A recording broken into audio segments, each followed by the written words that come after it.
They tried to stop my shine, but I said, hold up. Y'all know how many hoes done tried to hold this hoe up? Tokyo Start the boy. music.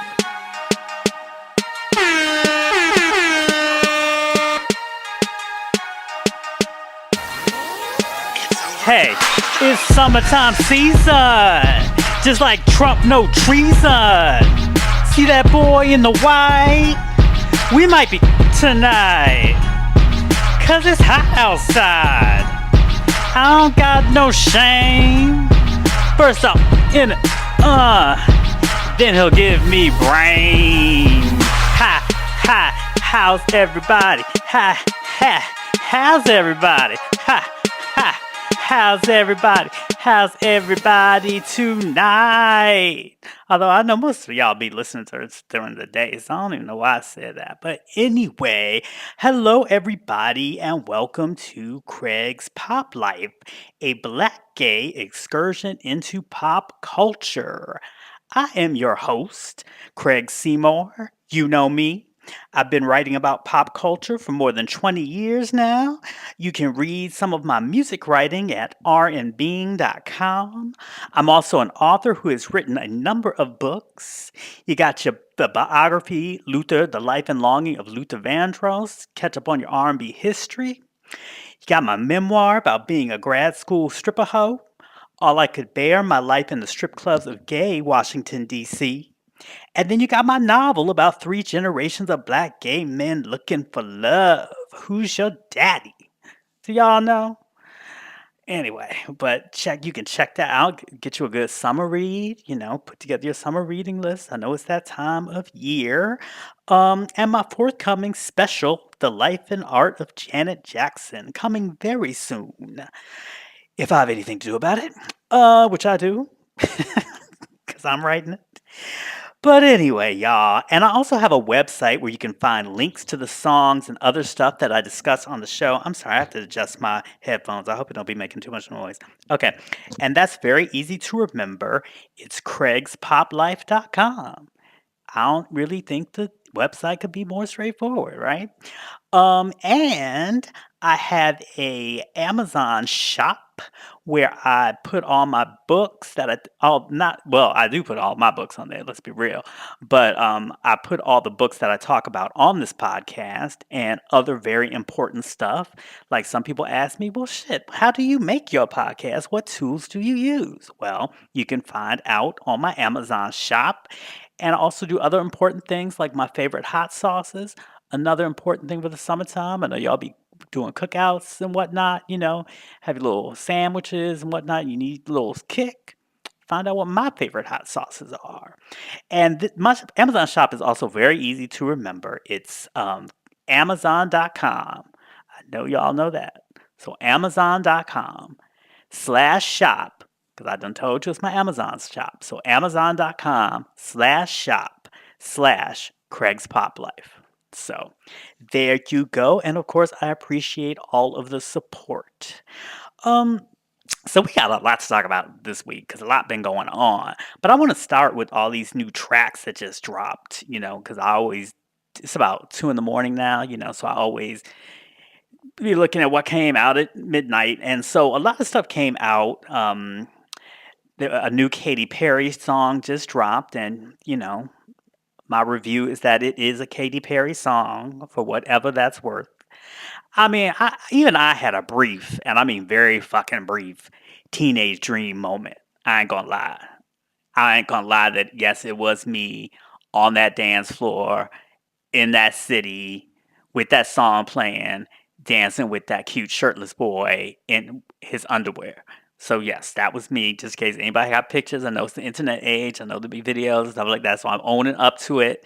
That was me. But that was also when the song first came out. That was my Katy Perry moment. But for real, the only real records I really fuck with her on are Feels with Calvin Harris, Pharrell, and Big Sean. I do like that record. And then there was this song. I don't know how many people actually listened to the last album. I gave it a 1-2-1-2. But there was a song called Power on the last album that samples Smokey Robinson's Being With You. And I like that. So, for what it's worth. But otherwise, child please, they can keep it. And also, didn't she say not that long ago that she was going on an extended break? Too soon, sis. Too soon. Moving on, then Barty finally dropped Press. Press, press, press, press, press. Now, she had been developing kind of a bad habit of getting us all hyped with these little IG clips and then don't be releasing the songs. Because there's still that song I like from, you know, before I think even Bodak Yellow that I be playing the clip of and then they never come out where she's flipping her hair and stuff like that. Anyway, but real Barty people know exactly what I mean, and we still sometimes drop that in her comments like, sis, just finish the song, just give it to us, or give it to us the high quality excerpt or something, but we want the song. But anyway, this time she kept to her word by releasing Press. I mean, I have to say that on initial listens, I'm a little underwhelmed just because, I mean, the song is mad short. It's like 2 minutes or something. And I feel like she had already put the best part in the IG clip, so just on my first, and I think I was a little overwhelmed, but I'm sure that it will grow on me and that I will be playing it. I still kind of playing Wish Wish a lot. Now, as anybody who listens to the podcast last week would know. And speaking of press, press, press, press, press, Craig could use more press. So if you like what you hear, don't be ashamed to tweet or IG your favorite gay publication and let them know about a brother. Just put them up on game. Let them know I'm out here. I'm doing my thing. Whatever. Just a suggestion. Um, and then lastly, and I'm already feeling shame about myself. Even saying this, but lastly, there's the new Miley Cyrus EP, She Is Coming. But it was funny when she announced the title on Twitter, somebody clapped back. They said, She Is Coming. Wait. But anyway, any longtime listener to the podcast knows that I have a soft spot for Miley Cyrus. I don't know why, and I also know that that instantly makes me a problematic, questionably sus black person. I get it, but I can't help it. Something about her I like, and I figure it's kind of like, I guess, I can't really relate, but I think it's kind of like how those MAGA folks love Trump. It's like I don't really be taking all that nonsense she be saying all that serious. So that's it. I'm not saying you have to agree with me. I'm just stating my case. This is who I am. I'm living in my truth. And I still think Nothing Breaks Like a Heart, which came out late last year, is going to be on my top 10 for this year, both the song and the video. If you haven't seen the epic video, I'll put it up on the website. It's a sight to behold. But this new EP, what can I say? I really like it. I got 2 listens in. I like it. She got RZA on there producing the joint. The joint has Ghostface on it. And she got a hot bitch track called Catitude. It has RuPaul being all kinds of nasty on it, talking about fingering people's butts and nutting from his pussy child. I don't have no pearls. I feel like I need to run out and buy some pearls to clutch after hearing all that. But like I said, and that's also the song that has that whack. I love Nicki, but I listen to Carly. Ain't nobody listen to Carly Red. Um, for that, I love Nicki, but I listen to Cardi line. And yes, I think it is quite whack, quite problematic. All the problematic keywords you can put in there for her to pit 2 black women against each other, especially when they already got beef. You know what I'm saying? Um, and normally I'm not here for any Nicki slander. I know that's also going to be controversial, but I feel like she's done so much through her career to expand the possibilities of um, women in rap. Like they can sing on a track and it can go pop, but then they can also have street credibility and do another track, and then they can hop on a remix and they can do a mixtape. Like I just feel like the parameters of what a female rapper can do, Nicki did that. And we have to keep it 100. It's like that's really what Kim wanted to do, and that's why I think Kim is so salty about Nicki, because Kim always wanted to sing and Kim always wanted to be a huge pop star. It didn't happen like that for her for whatever reason, for a variety of reasons. The jail stint, the this, that, the fact that pop wasn't quite open, the fact that, I mean, Lil Kim couldn't really be singing on a record, and it go pop, and then she still be taken credibly as, Biggie's protege and everything like that. Even no matter what they say, it was kind of like hip hop folks were kind of like, oh, this how you coming back? So, whatever. I feel like Nikki did that, and I feel whatever you feel about her personally, I think that I feel like what she achieved is undeniable. So, like I said,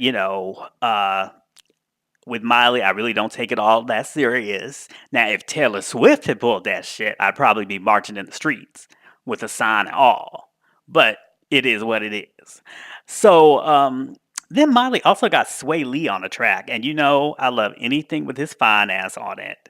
I mean, I'm still feeling Madonna's Crave with him, and I even like the video because it features all sorts of shot of him, his pretty ass face, his hot tatted up torso. So, anything with Sway kind of gets me a little anyway. So all that to say, I mean, I like the Miley EP. I completely understand if you 100% do not care and will never care and I'm tired of me talking about it. But I like it. Listen to it if you want. What can I say?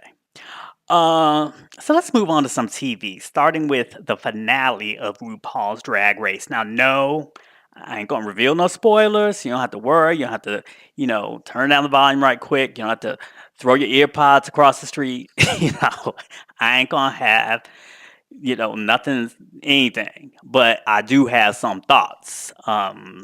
Just non-spoiler, just generic ass thoughts about it and how it reflects upon the whole season and whatnot. Uh, first of all, I think these queens need to start shouting out their costume designers because, like, with each season, those people just be putting in work, and the costumes for the finale, for all the people, not even the contestants, but the guests folks from other seasons stuff that they brought back. I thought everybody was serving costumes. So, I mean, I know if I probably followed them on IG, I know I would probably know the names, but that's work. And, I just feel like they need to get some like recognition up front because they really be doing their thing. Number two, did I say number one with the first one? Well, that was number one if I didn't. Number two, Rue was wearing that green. And Rue just continues to be the queen of branding. Like I am always just like, wow, she really just knows her brand and just be hitting that brand, and that's why she's so successful. I mean, she's been saying everybody say love since dinosaurs roamed the earth, but it don't matter because she stays on brand. That's her brand, and just like she always says it in the show, if you can't love yourself, all that stuff she been saying, and that is what makes a brand, and that's so important, and that's hard, like when you are out here and you are trying to do something similar, like it'd be hard to be saying the same thing over and over and to stay on message because at some point, you know maybe you get tired of saying it, or you be like, are people tired of hearing me say the same old thing? Don't matter, you need to stick with it, you just need to do it. And I don't know if I've ever said this, but I have two business role models. There are two people that I look at and I like how they, I look at how they move, and, to my ability and my own situation, I try to move like that when I make decisions because these are the two people that I just really look up to. And that's Jay Z. One is Jay Z, and the other is RuPaul. Um, and I just think, shout out to RuPaul, but not because he's created this huge franchise because that's the end result. That's what we see. Shout out to RuPaul for keeping the faith when the times were low. Do you know what I'm saying? Because there was a moment when, things were quiet for RuPaul. We weren't really hearing about RuPaul. Maybe pop up on a Project Runway, hey, but we weren't. It wasn't like it is now, and some people would have easily said, it's quiet for me. I'm going to pack things in. I'm just going to retire. Rue just kept it on the low. Obviously, he don't be drinking, and he be visioning, boarding and stuff, and he be meditating and all that. So I mean, he kept the faith, kept believing that he could manifest something even greater, and he did, and reemerged, even bigger than before. I mean, he emerged to be like, I mean, I don't even know the kids today that be watching stuff. I don't even know they know Supermodel.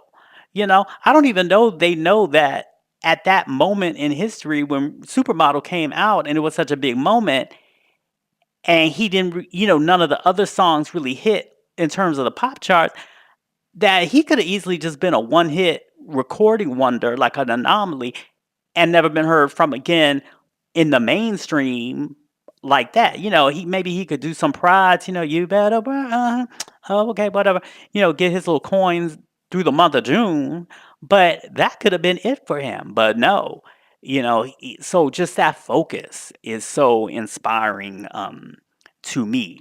So, and on that note, I just need to know right now, I just need to get this out of the way. Which one of y'all listening, this goes to all my people in one of them select markets, which one of y'all is going to record the 6-week sneak peek of RuPaul's talk show and post it somewhere so that we all can see? Look into your hearts. You know who you are. You know where you live. Because we need that. Someone needs to follow that calling. We need you. The world needs you. You need to step up. You need to feel it. You'd be like, I'm doing this for the people. I'm going to record this show and post a link and, feel a sense of purpose and just do it. Someone needs to volunteer as tribute to tape this show for us every day. It's 5 days a week, but it's only 6 weeks. So, just let us know. But I hope I'm stirring some fire in somebody's heart. Like hope I'm stirring some sense of purpose in somebody. They're just like, yes, I have to do this. This is my chance. This is my calling. I'm just gonna do it. So, like I said, just let me know, because it would be a damn shame if we can't see what RuPaul is doing for his first talk show. And I bet you he ain't gonna be on drag for any of it. I mean, I know, it's already been promoted with him out of drag, but I think he might have some drag queen, drag race alumni on it and stuff like that. But I bet you don't never see him with so much as a lash or so much as a basic pale lip. You know what I mean? Because I just think he's, again, just trying to expand things. And the great thing about him in terms of branding too is that, even at the Met Ball, like, he wasn't in drag. A lot of people were salty about that. But no, when he ain't getting paid, when he ain't performing, RuPaul is not in drag. And we know that. And that's the way it's always been. When we see RuPaul on a talk show, RuPaul is not in drag. So I feel like, in a way, that kind of just um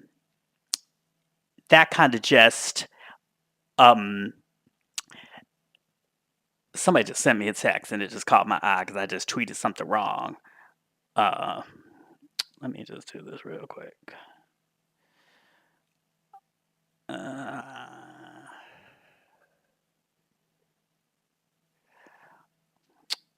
that's why I tried to turn my phone off. Anyway, so yeah, so like I said, he set up us knowing him in drag, so it's not gonna be that much to see him in drag each week and everything. I mean, each day on a daily show. So what up? So shout out to him, and I really hope that works out. So 3, because I know I named number 2. I love the gay history segment. And for y'all who got too sloppy on Memorial Day weekend, you should go back and listen to last week's episode, because I go into a lot of Black gay history and put some shine on the brothers that helped us get where we are today. But my only thing about the Drag Race history segment is that they kept showing pictures of Marsha P. Johnson, but they ain't ever mentioned her name. And so I feel like, why are you going to just hint at her? Just go ahead. If you're going to be showing her and you want to, like, reference that, why don't go ahead and, it was just kind of weird to me. And I, if you don't know who she is, you should check out the Netflix documentary, The Life and Death of Marsha P. Johnson. And I'm going to have to keep it real and be honest. I have not watched it myself, but I'm ashamed to say that, but I'm going to make a point to do it during Pride Month so we can watch it together. And then whenever I watch it, I'm going to talk about it. But, I know it's there. I know it's in my list. I just haven't gotten to it. But I'm definitely going to do that this month. Well, this month when you be listening to this, probably. What's today? Because today is Friday the 31st? Yeah, so if you listen to this on Saturday, if you're a weekend listener, then yeah, I'll be watching it this month. Um, so lastly, my thoughts on the finalists. Again, ain't no spoilers. I ain't gonna say a damn thing, but just letting you know how I sort of surmised and evaluated the contestants just on my end, just my own personal opinion. Aquaria was always my favorite since day one. I thought she was the realest. So, she was my fave. Let's just get that out the way. Now Silky been jumping up and down on my last damn nerve ever since episode one. I understand, be yourself, be out there, live loud, do your thing.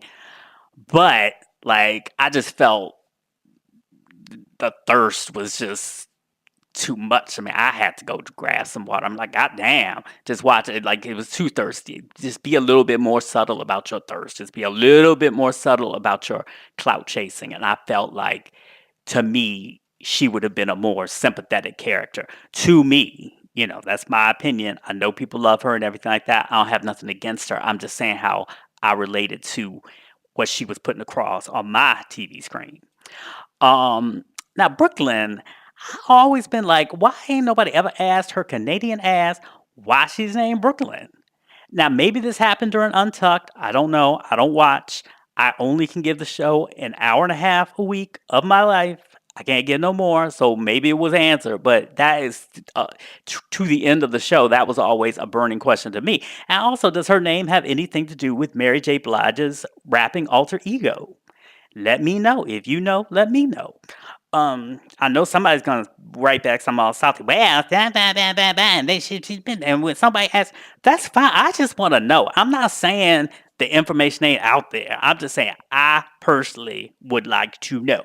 So, you know, if you care to educate, let me know. Lastly, I'm sorry, y'all. I know people like I just can't with Evie Oddly for just a number of reasons. First of all, like I respect people like Grace Jones. People who are just organically unique and kind of out of the ordinary. Like just people who just like. Even if because Grace Jones, you just see those performances where Grace Jones ain't wearing nothing but a fascinator and a black leotard and some tights, and she's already the most wondrous thing that you ever seen. It's just her inner spirit is just so unique and out of the ordinary and just makes you want to look at her and watch her. But I just really personally just can't stand when people be trying to be weird. Like to me, it just irks me like when somebody's just trying to be weird just to be weird, trying to be strange just to be strange for no good ass reason. Just being weird to me is not a virtue in and of itself. Like, what's the point? Like, what, so that's my reaction to Evie. And then another reason why I didn't really take to her is like, did y'all see that episode when she was talking about her mother and stuff? And she was talking about how she had to tell her mother that she wouldn't be able to see her and her baby sister too much because she was now doing drag, even though they ain't lived nothing but right up the street. And I mean, it just gets on my nerves when people be acting all business like with their family and stuff like that. Especially a family that supports them. It's like nobody needs to be making these big why does it like if you can't make dinner that night, just tell her you can't make dinner that night. You know what I'm saying? Or what if you can't babysit, just tell her you can't babysit this night because you happen to be doing this and that. You don't need to be making no big pronouncement. Oh, I won't be able to be around anymore because I'm doing drag and I just be so busy. I hate when people just be so busy, with their family. Like I don't know, that's just a personal thing with me. Like, I mean, this brings to mind like a personal situation with like I had a family member recently that was supposed to come to a family event, and yes, the shit was late because we black, and things just took off a little bit later than expected, as things as things have done all throughout this particular family member's life when they dealing with family. So don't act brand new because this is the way we roll, right? So anyway, this particular family member then texted that they couldn't make it because they only had a small window of time. And I'm like, y'all, don't small window of time me. I've been knowing you since you had dried snot in your nostrils and Similac dripping out your mouth. You do not need to small window me. Just tell me what's up. You know what I'm saying? Just say, oh, I had to run by somebody's house and I need to get to the Target before it closed or something. Just be real. Just say what the shit is. But I don't know. It just gets on my nerves when people, try to be all like that distance business talk. Ooh, so I have a small window. Ooh, I won't be able to be around because I just hate when people are like that with family. That's just not family. Like with me. So I really wasn't feeling that. So those are my thoughts on the finalists. So go watch the show, see who won, live your life until next season.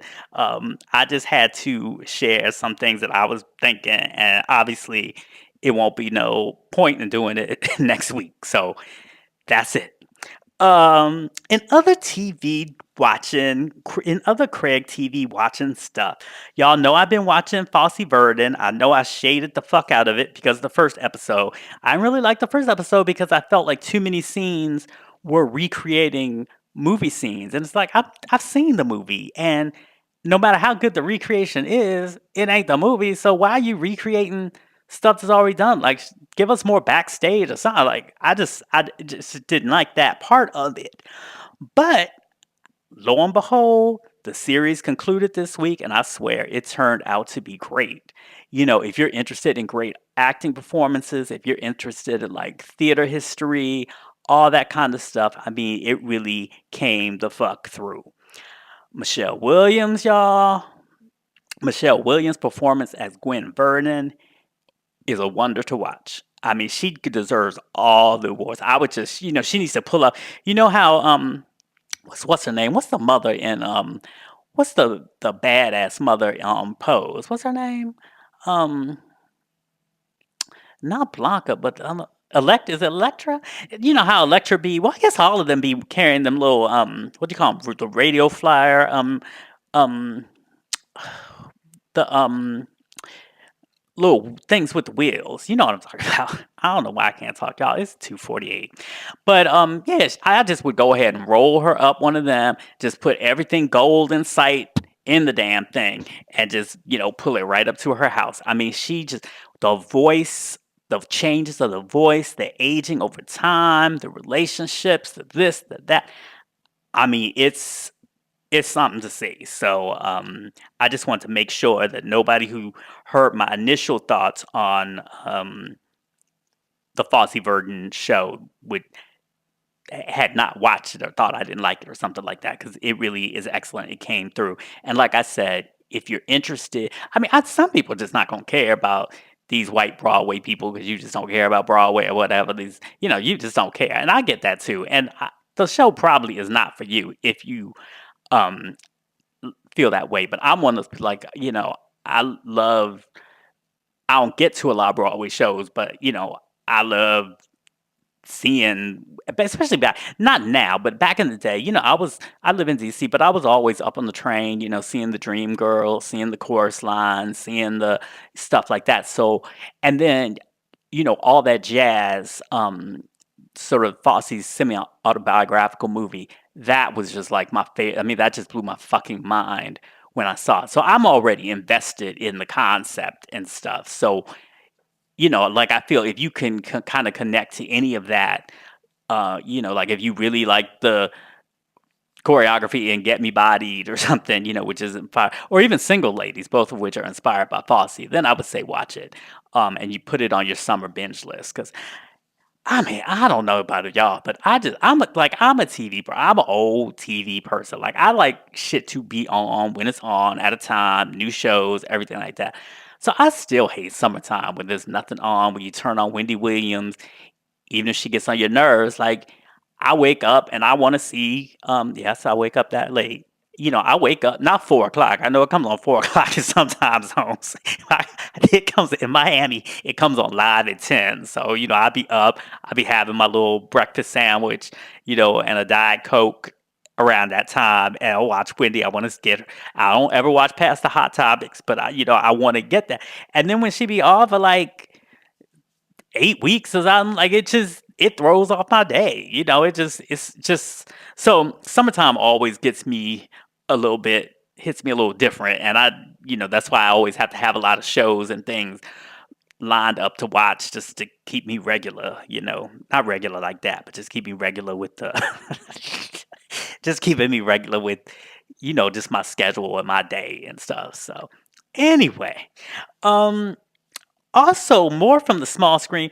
Why y'all ain't tell me about this Teddy Pendergrass documentary if I don't know on Showtime? I ain't know anything about it. Like, I think it was probably one of those things that maybe I knew about while it was in production or something like that, or I knew they were doing it, but somehow, for whatever reason, it didn't come past my way again when it was finally out. So I think somebody mentioned it on Twitter. I think some kind of way I found out about it, and then I just went home and immediately watched it. And I mean, it is just like it's just a real good documentary. I mean, a lot of people thought Leaving Neverland was controversial, but this Teddy documentary gets all up in the mess.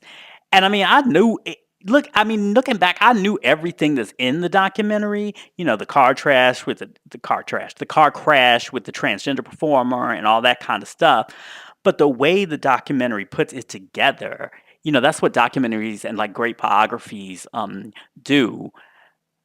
That wasn't a shout out to myself, but great biographies do, is like just the putting of stuff together and just knowing how stuff happened, in correlation with other things and what was going on at the time and all that kind of stuff. Just puts like the little things that it just puts it into a greater perspective. And I mean, it's riveting. The way they put it together is riveting. I mean, one minute I was, hearing the sweet sounds of Philadelphia. Then I swear the TV done up and changed itself to BET's American Gangster. I mean, the documentary is like that. It's like, damn, I didn't know it was like that. Even though I knew it was like that, I had to be reminded that it was like that in the context of everything else that it was like. You know what I mean? So it has some dark moments, and not just the dark moments that you think you may that may instantly come to mind. And it also features previously unreleased Teddy music. Like, it has him doing a live version of Kenny Rogers' "Lady," penned by the crossover king, Mr. Lionel Richie. And it's beautiful. I mean, the way he just delivers it, and his just take on it, and the orchestration, and the and the and the is fantastic. That's what was one of my favorite moments in the documentary. But the only part that bothered me a little, and this bothers me a lot in a lot of music documentaries and in almost every episode of my very beloved, I'm not hating on this at all, my very beloved Unsung, um, it's this presumption that an artist would have necessarily have gotten bigger if not for X, Y, and Z. And I understand why these documentaries do that, because it raises the stakes of the drama. You think, oh my God. And it makes any unfortunate circumstances that happen seem even more tragic, because you're like, oh man, they were just on the verge of, oh my God. And then this happened. You know what I mean? But in doing this, they also failed to mention what was going on in the industry at the time and the challenges that the artists may have faced anyway, even if they had never, had whatever happened to them. And in Teddy's case, he had the car accident that left him paralyzed from the neck down in 1982. And in the documentary, they kept talking about how he was set to be the next Elvis, the next Frank Sinatra, just the next crossover, everything superstar. But, we have to be really, really real about what would have been his challenges to take over the pop world in 1982. Like, I just feel like we need to be real about the specifics of the situations that were going on at that particular moment in time. And let's be real, like, 1982, this man was 32 years old. The pop world is always going to be about youth. And not only was he 32 years old, but he sounded like he was 32 years old. I mean, Teddy Pendergrass had a grown ass man voice, no matter what. And, just like they say in Green Girls, we got to get a lighter sound, or whatever they say. But, it's like, it doesn't seem to me that at that age, appealing to young white listeners who make up the pop audience, it just doesn't seem like that was an obvious thing. I ain't saying he couldn't do it. He did a lot of things. He was a wonderful performer and everything like that. I'm just saying it would have been a challenge. And that's a challenge that could have been and should have been acknowledged in the film if they were going to try to make it like it was obvious he was just going to become the next pop god. You know what I'm saying? And then the other thing about it is, again, this is 1982, and as the 80s progressed, we had a lot of things happen that just weren't regular sort of musical changes that you could just ride through. MTV premiered in 1981, and that, of course, made everything about the video. We don't know if Teddy's teddy bear, sexed up, you know, tank top wearing, tight pants having on, stage persona would have translated to the small screen, or even if that would have been the right image for pop at that time. It's like we just don't know. That's a legitimate question. Do you know what I mean? And then Thriller dropped in 82, and that completely changed the game musically and video. We don't know if Teddy could have hit that choreography. We don't know if Teddy could moonwalk. We don't know if Teddy could pull a Lionel Richie and dance on the ceiling. We just don't know. Those would have been challenges for him that he would have um, had to meet if he was going to make that pop move in that particular time. That's just facts. You know what I mean? And then Luther, of course, came along and was ruling the airwaves, R&B airwaves, starting with Never Too Much in 1981, and that also completely changed the game because it made the R&B ballad sound much smoother than what Teddy delivered. Teddy did what he did, but that was very different than what Luther was doing in 1981, 1982, 1983, 1984, 1985, 1986, and so on and so on and so on. I mean, you know, with Luther being the head of the game, like women didn't want to be, women wanted to be romance. They didn't want to be ordered to close the door and turn off the lights. You know what I mean? They wanted to be romanced and whatever. And so again, that would have been another change he would have had to have been able to make, just the reality of the situation. So all I'm saying is that the documentary is fantastic. You should definitely watch it. But just as a general point, I feel like it would have been stronger if it had just been honest about the challenges, in front of him, regardless of whether or not he'd have the accident. And it actually would have let him, it would have allowed them to give more credit to the success that he actually achieved after the accident in the face of all those considerable obstacles that I just talked about. I mean, who doesn't like Joy? He did his thing on Joy in 1988, and that was his first number one R&B record since 1978.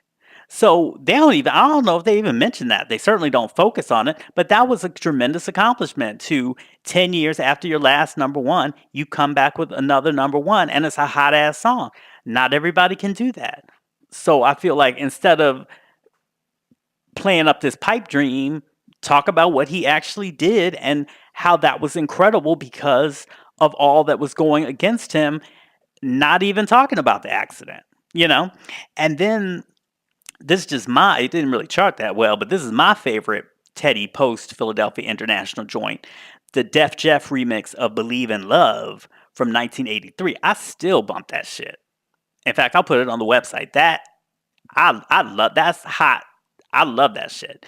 So, and again, he did his thing on the record. The beat was bad. I mean, he did his thing. So I felt like by focusing on what could have been, they don't really give enough attention to what the man actually did, which I think was considerable.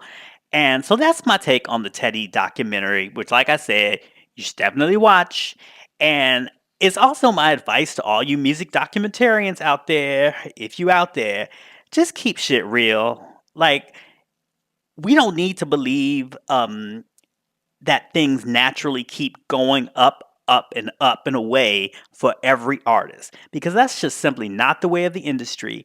And it's also just not the way of life in general. You know what I mean? Like sometimes things level out, sometimes things go downhill. I mean, things ebb and flow.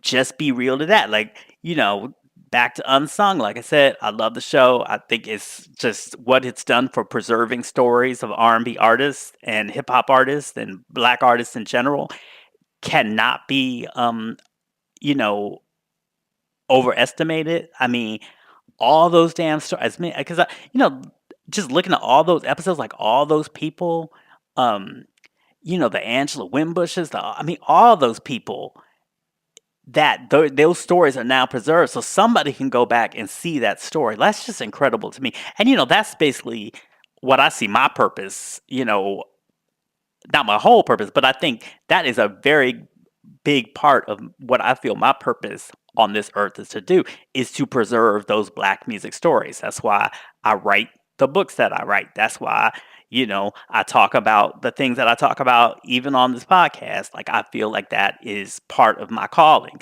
So I'm very respectful of people that do that.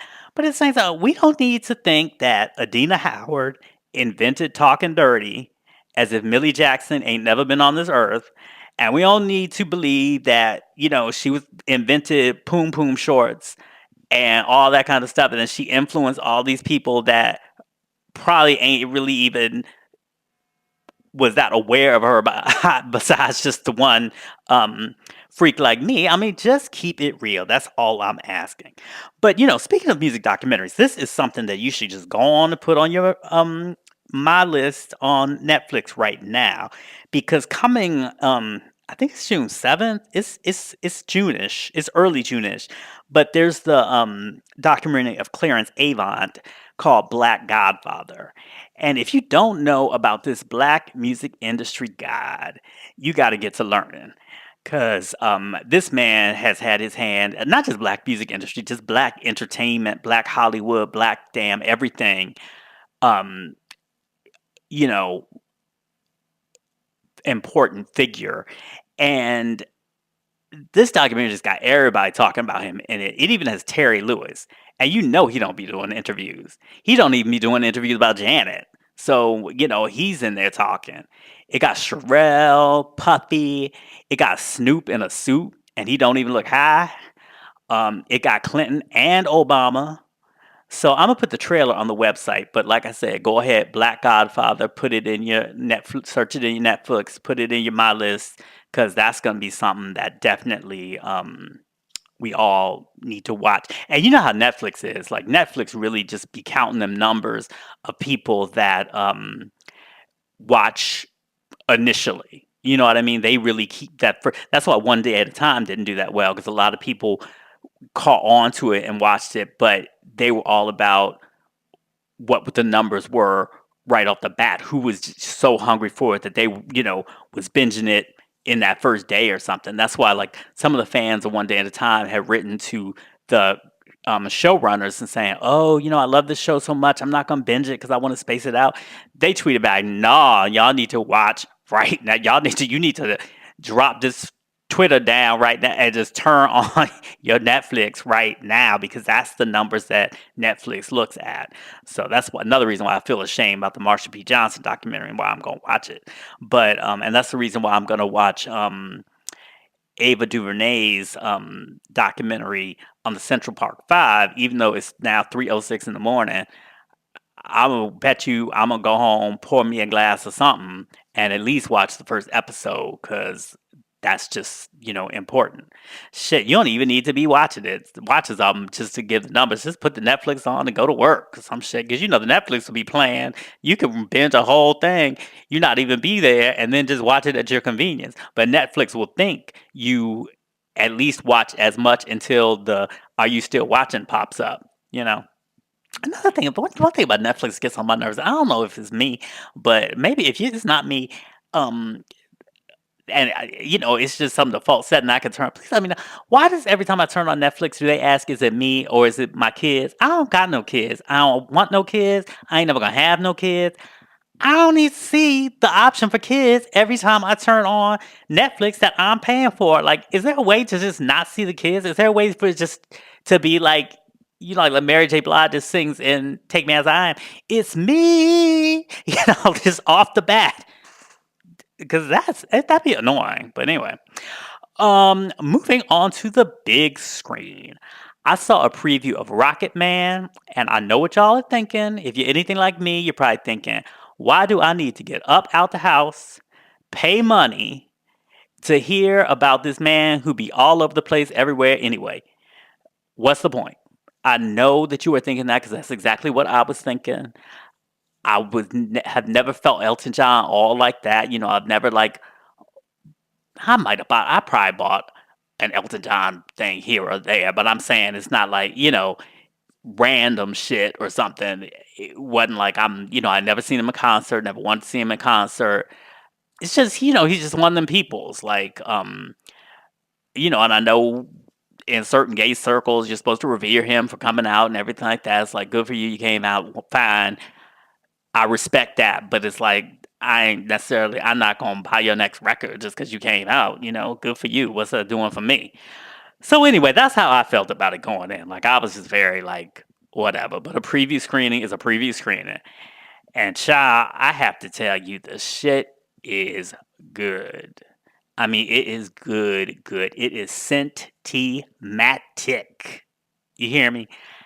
I mean, it gives you eye-popping visuals, moving and nuanced acting performances, and songs even if you don't know, you know. You know what I mean? Like, you be hearing stuff, you be like, oh, I do know that song. I have heard that song in an elevator before, or while I was, rolling my cart down the cereal aisle in the grocery store.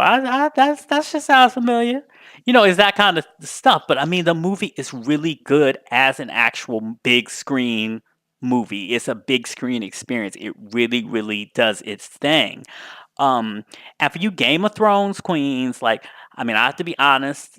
I stopped watching the show after the Red Wedding because I ain't have time to be remember all them people, all them names, all them titles, all them lands, all them all them winter seasons, the different little animals, and all the monster people to child. It just got to be too much. One day I just said, and then by the time you be liking somebody, they be dead anyway. So it's like, what's the point?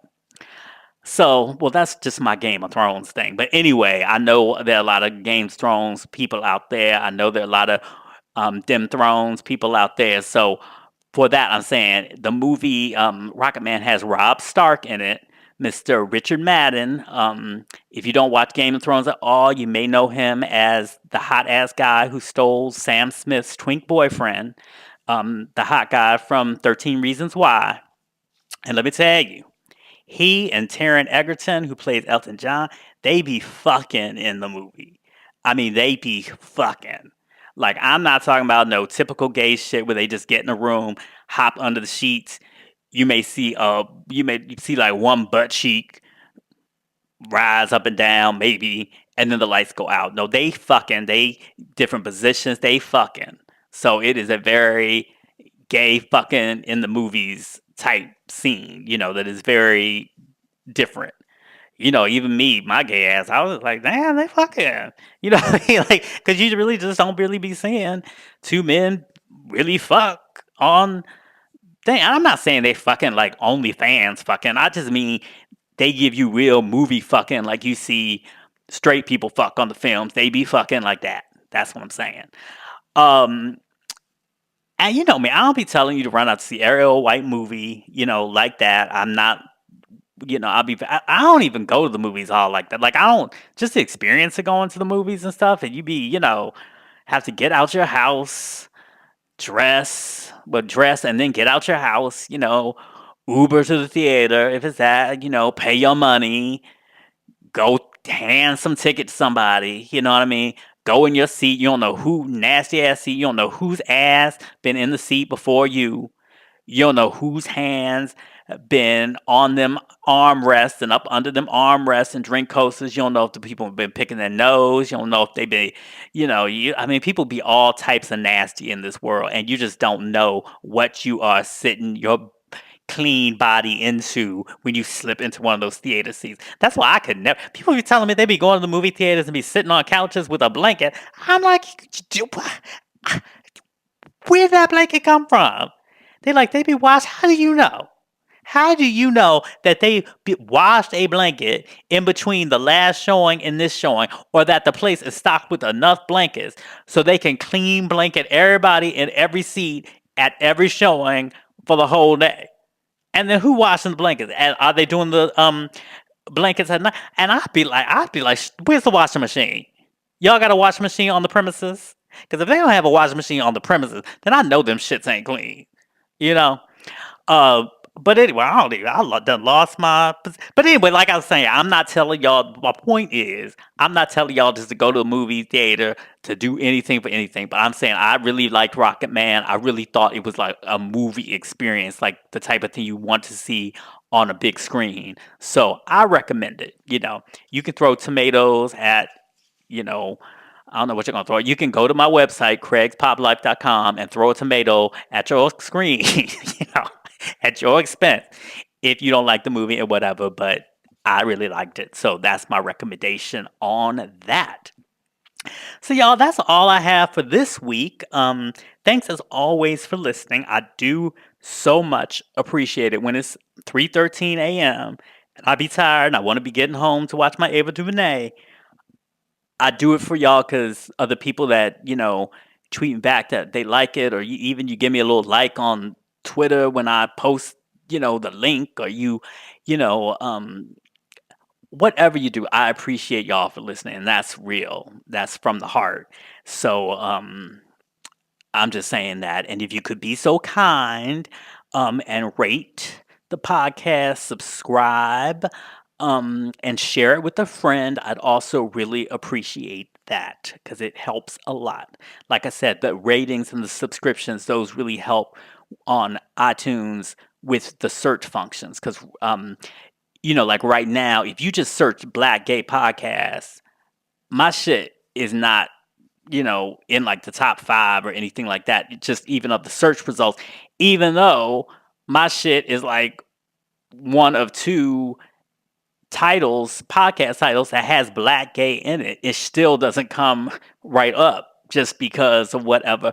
Like I guess they assume like people typed in gay wrong, so all sorts of like Black guy stuff comes up before my actual Black gay, even when you type in Black gay. So like I said, it has been explained to me that that's all about the ratings and the subscriptions and stuff like that. So if y'all could rate and subscribe, I mean, you can subscribe. That don't mean you have to listen to every episode. You might get tired of my ass. I understand, but like I said, just if you could help a brother out, I would be so appreciative. And until next week, as always, be cool, be kind, be creative, and in the words of my fave, Be your damn self. okay, love y'all. Bye.